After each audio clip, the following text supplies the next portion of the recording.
Our play is an Easter presentation written by Deborah Halleck. Christ lived only 33 years. During that time, he changed many lives, raised the dead, healed the sick, made the blind to see, and much more. As Christians, we celebrate Christ's death not as an ending, but as a beginning.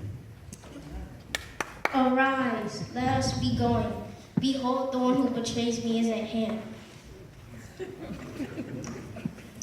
A rooster crows, my world is waking up. I wondered, was Peter aware of his world the morning they led his master away?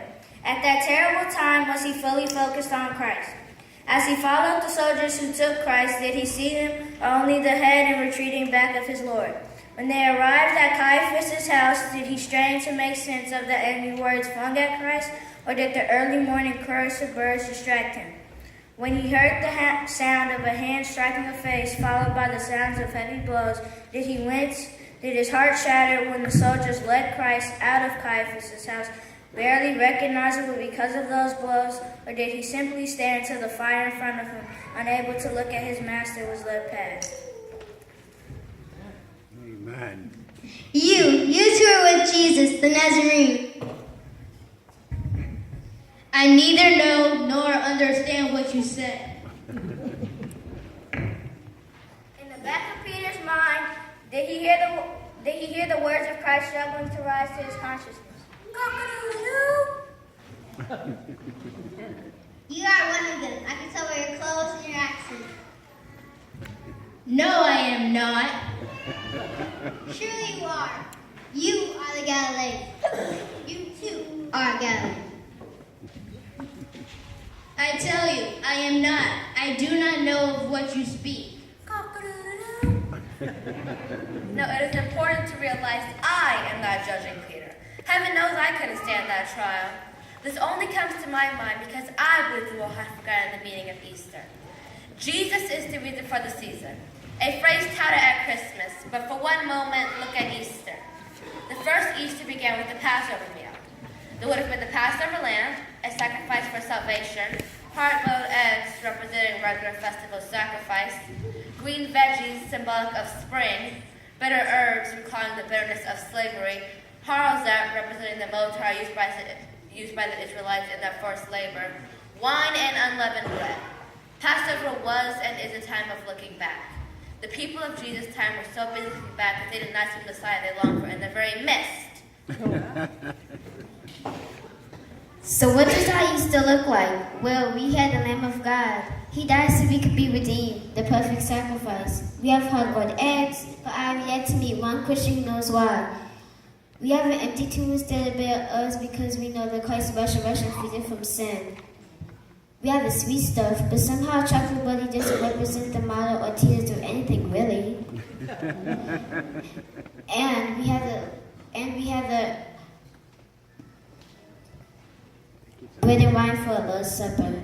Very good. Amen.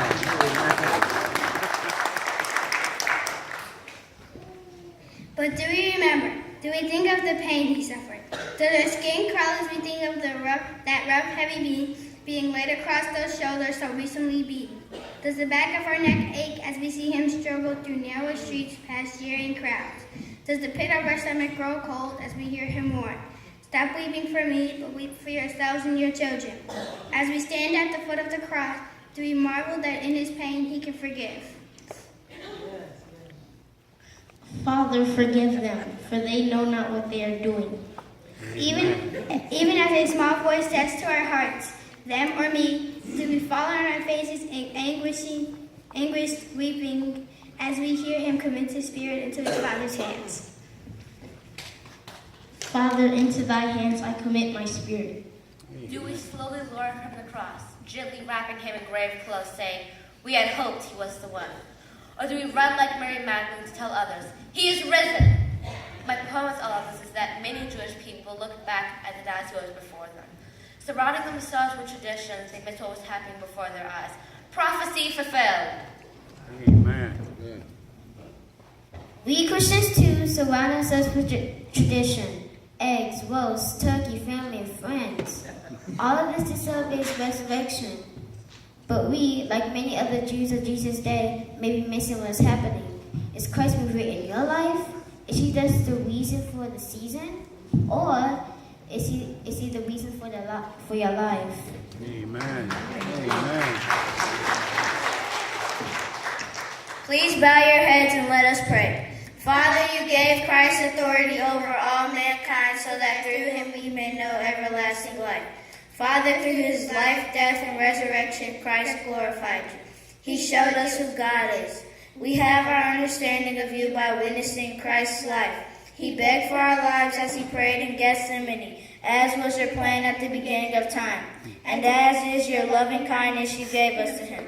Father, as Christ prayed, we pray. Keep us, Father, not for ourselves, but on behalf of your Son. Sanctify us in your word. Make us one with Christ, that we may be one with you. He is risen. Amen.